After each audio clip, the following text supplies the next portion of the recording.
Welcome to This Explainer. So today we're tackling something that, let's be honest, usually puts people to sleep faster than a heavy carb-loaded lunch, the dense, highly technical legal framework of the Indian Companies Act 2013.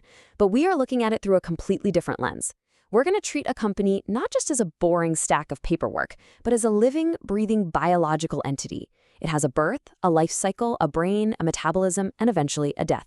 By mapping the law onto this biological life cycle, we're going to make this massive academic topic highly digestible.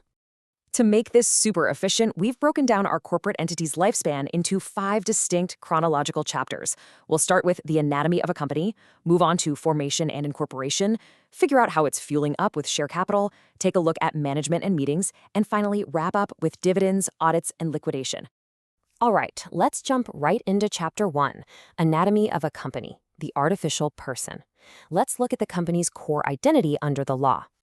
Okay, let's really dive into this. The absolute beating heart of all corporate law is this idea of this separate legal entity. Basically, a company is an artificial legal person. I mean, it doesn't have a physical body, obviously, but under the law, it has rights and duties that are entirely independent from the actual humans who own or manage it. It acts through its agents, sure, but it can own property, rack up its own debts, and even sue people in its own name. And this creates a barrier, what we call the corporate veil. This is huge because it means if you start a business and, heaven forbid, it goes bankrupt, creditors cannot come knocking for your personal house or your car. It is literally the ultimate legal shield.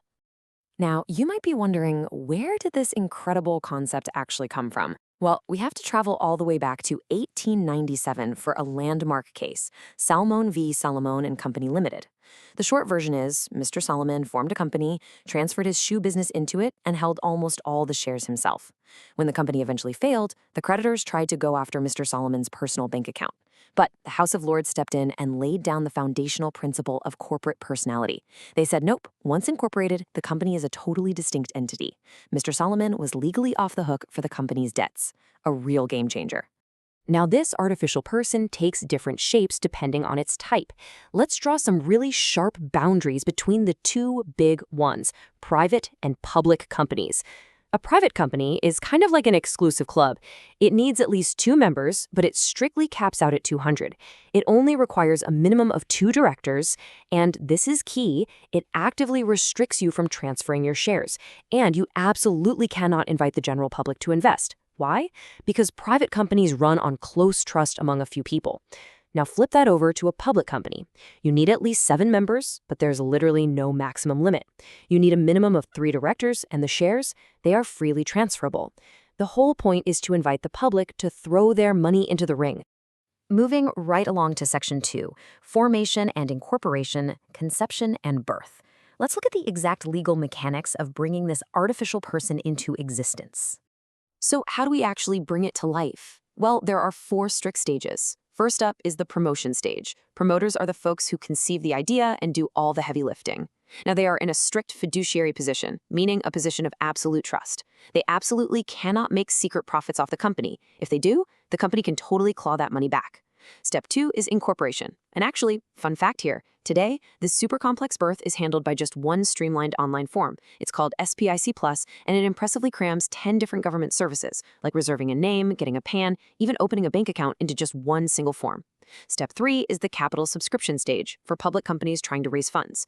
And finally, commencement of business, where a public company has exactly 180 days after getting its incorporation certificate to file a specific legal declaration. But what exactly are you filing during all this? Mostly, it boils down to 2 absolutely vital documents. First is the Memorandum of Association, or the MOA. You can think of this as the company's external charter, its constitution. It tells the outside world exactly what this company is and what it's legally allowed to do, mostly through what's called its object clause. Then you have the Articles of Association, or the AOA. This is the internal rulebook. It handles the nitty-gritty of how the company is managed on the inside. Stuff like rules for board meetings, how directors are appointed, and how shares are transferred.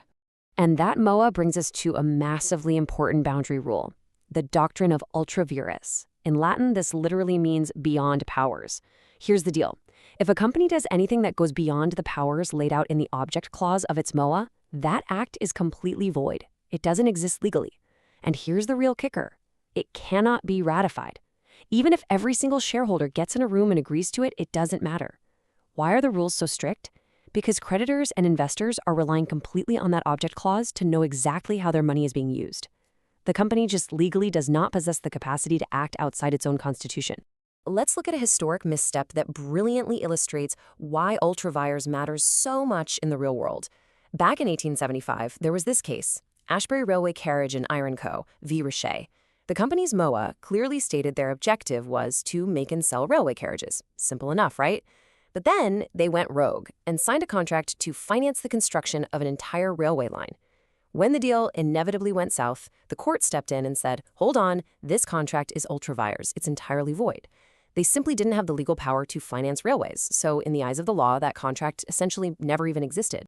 Now, to balance things out, let's contrast ultravires with Turquoine's rule, which is better known as the doctrine of indoor management. Think of it this way. While ultravires protects the company from its own rogue actions, indoor management protects innocent outsiders from a company's hidden internal mess-ups. So if you're an outsider and you're dealing with a company in good faith and everything looks fine externally based on their MOA, you are legally entitled to assume that they followed all their own internal rules from their AOA. The law doesn't expect you to pry into their closed-door board meetings just to verify every single signature. It's a huge relief for anyone doing business with a corporation. All right, moving to Section 3, fueling up share capital. How does our artificial person actually sustain itself? It needs to raise and manage money. Let's break down how this works when a company goes public. They often use a highly technical method called the book building process. Since valuing a brand new public company is incredibly tricky, this acts as a crucial price discovery mechanism.